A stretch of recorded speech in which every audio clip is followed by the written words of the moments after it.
ॐ स्थापकाय च धर्मस्य सर्वधर्मस्वरूपिणे अवतारो वरिष्ठाय রামকৃষ্ণায় তে নমঃ। রামকৃষ্ণের কথা ও গল্প, স্বামী প্রেমঘনানন্দ মহারাজ। আজকের যে গল্প তার নাম মহারাজ দিয়েছেন আমবাগান। এক বড়লোকের মস্ত বড় এক আমবাগান ছিল। বড়লোকদের নানা শখ থাকে, এই ভদ্রলোকটির ছিল আমের বড় শখ। তিনি বহু দেশ বিদেশ থেকে নানা রকম ভালো ভালো আমের কলম আনিয়ে তার বাগানে লাগিয়েছিলেন। বাগানের জন্য তার যত্নের অন্ত ছিল না। আমের সময় গাছে গাছে আম কি সুন্দরী না দেখাতো, ছোট বড়, গোল লম্বা, লাল হলদে, কত রকম আম। একবার আমের সময় গাছে গাছে তখন আম পেকে আছে। দুটি বন্ধু আমবাগান দেখতে গিয়েছিল। দারোয়ান বলল, বাবুর হুকুম, যার ইচ্ছে বাগান দেখতে পারে, যত খুশি আম পেড়ে খেতে পারে, কিন্তু সন্ধ্যের পর কেউ বাগানে থাকতে পারবে না বা সঙ্গে করে আম বাড়ি নিয়ে যেতে পারবে না। আপনারা যদি ইচ্ছা করেন ভিতরে যান বাবু, আর যত খুশি আম পেড়ে খান। বন্ধুদের ছিল দুজনের দুরকম স্বভাব। একজন মনে করত তার মতো বুদ্ধিমান আর কেউ নেই। সে বড় হিসেবি লোক। প্রত্যেক কাজেই সে কেবল লাভ লোকসান হিসাব করত। কোনো কাজ করতে যাওয়ার আগে সে কেবল হিসাব নিয়ে থাকত, তার দ্বারা আর কাজ হতো না। অপর বন্ধুটি ছিল একটু সোজা ভাবের। সে অত হিসাবের ধার ধারত না। কী করবে না করবে ঠিক করে সে কাজে লেগে যেত। কাজই সে সর্বদা ভালোবাসত। মনের আনন্দে দুই বন্ধু বাগানের ভিতরে প্রবেশ করল। চালাক বন্ধুটি বাগানে ঢুকেই হিসাব করতে আরম্ভ করে দিল। দেখল বাগানের গাছগুলি যেখানে সেখানে লাগানো হয়নি, সারি করে লাগানো হয়েছে। বাগানের 70টি সারি আছে, প্রত্যেক সারিতে 50টি করে গাছ। সুতরাং সব শুদ্ধ বাগানে 3500 গাছ আছে। আচ্ছা, যদি প্রত্যেকটি গাছে মোটামুটি ধরা যায় 100 করে ডাল আছে, তাহলে দাঁড়ালো বাগানে মোট 35,000 ডাল। প্রত্যেকটি ডালে যদি কমপক্ষে 50টি করেও আম ধরে, তাহলে বাগানে সবশুদ্ধ মোট 17.5 লক্ষ আম ফলেছে। লোকটি পকেট থেকে নোটবই ও পেন্সিল বার করে একটি গাছের নিচে বসে আঁক কষতে লেগে গেল। খুব মন দিয়ে সে হিসাব করতে আরম্ভ করল, যেন কোথাও ভুল না হয়। বাবুদের খাওয়ার জন্য, চাকর বাকরদের, দর্শকদের, কাক বাদুর সকলের জন্য কিছু কিছু আম বাদ দেওয়া হলো। তারপর টাকায় 20টা করে বিক্রি করলে মোট কত টাকা পাওয়া যাবে তাও বের করা হলো। সেই টাকা থেকে জমির খাজনা, নতুন কলমের দাম, কোদাল খুন্তি, চারিদিকের বেড়া, দারোয়ান মালি চাকরদের মাইনে প্রভৃতি বাদ দেওয়া হলো। তারপর মোট কত টাকা লাভ দাঁড়ালো আঁক কষে বন্ধু তাই বের করল। বন্ধুটি আঁক কষতে কষতে এমন তন্ময় হয়ে গেল যে সন্ধ্যা হয়ে আসছে সেদিকে তার খেয়াল নেই। কোথাও ভুল হয়েছে কিনা দেখবার জন্য আবার গোড়া থেকে আঁক কষতে আরম্ভ করল। এদিকে অপর বন্ধুটি পেট ভরে আম খেয়ে বন্ধুর কাছে এসে দাঁড়িয়ে বন্ধুর পাণ্ডিত্য দেখছে। এমন সময় দারোয়ান এসে বলল, বাবুরা বাইরে আসুন, ফটক বন্ধ করবার সময় হয়েছে। দুই বন্ধু বাইরে চলে গেল। বুদ্ধিমান বলে যার অহংকার, সে শুধু হিসাবই করল, কিন্তু অপর বন্ধুটি হিসাবে না গিয়ে পেট ভরে আম খেয়ে নিল। সেই যথার্থ লাভ করল। প্রকৃত বুদ্ধিমান সেই। এর পরের গল্প, দুহাত তুলে নাচ। দুই বেয়ান ছিল, সাদা বেয়ান আর কালো বেয়ান। অনেক দিন হয়ে গেল দু বেয়ানে দেখাশোনা নেই। তাই একদিন কালো বেয়ান সাদা বেয়ানকে দেখতে গেল। সাদা বেয়ান তখন বসে বসে রেশমের সুতো কাটছিল। কালো বেয়ানকে অনেক দিন পর দেখে তার ভারী আনন্দ হলো। খুব আদর করে তাকে বসালো।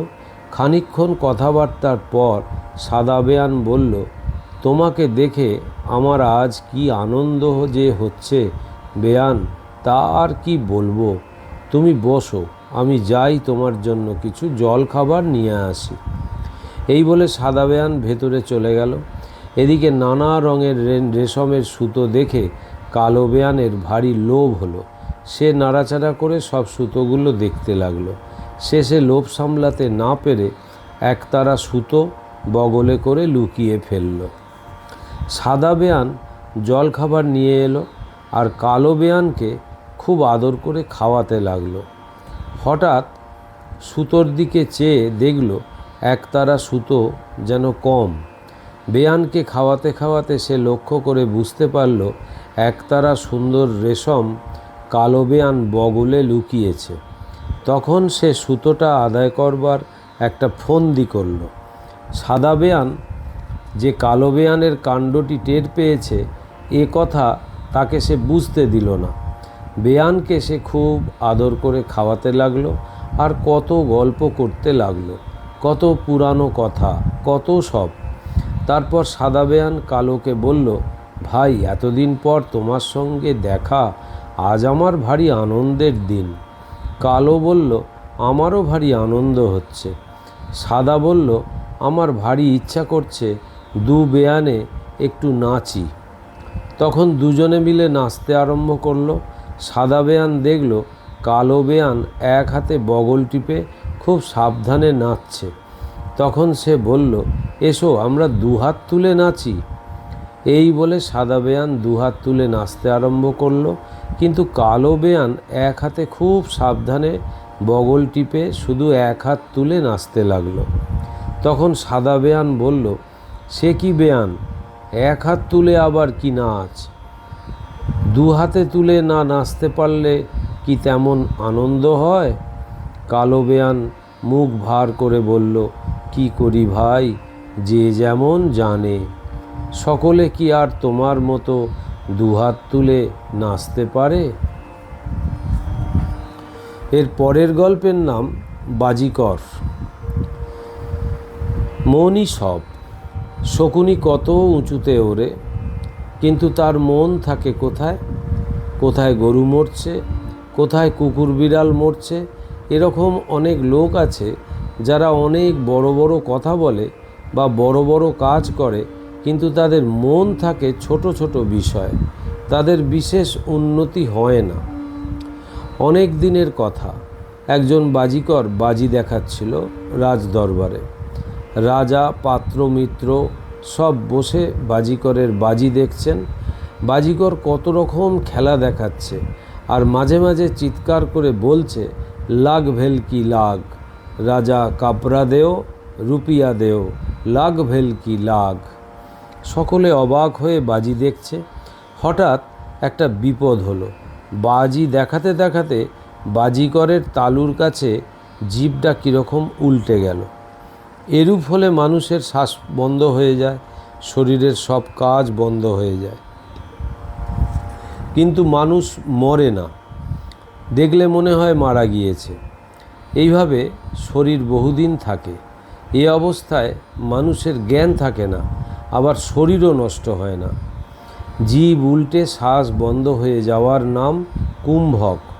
বাজিকরের জিভ উল্টে গেল, তার শ্বাস বন্ধ হয়ে গেল, সে বসে পড়ল, আর দেখতে না দেখতে তার শরীর একেবারে মরার মতো হয়ে গেল।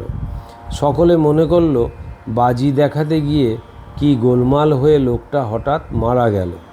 তারপর রাজার আদেশে একটা ইটের কবর তৈরি করে তাকে সেভাবেই পুঁতে রাখা হলো। তারপর 1000 বছর কেটে গিয়েছে, সে রাজা নেই, সে রাজ্য নেই, সে রাজবাড়ি নেই। আগে যেখানে রাজবাড়ি ছিল সেখানে হয়েছে পতিত জমি।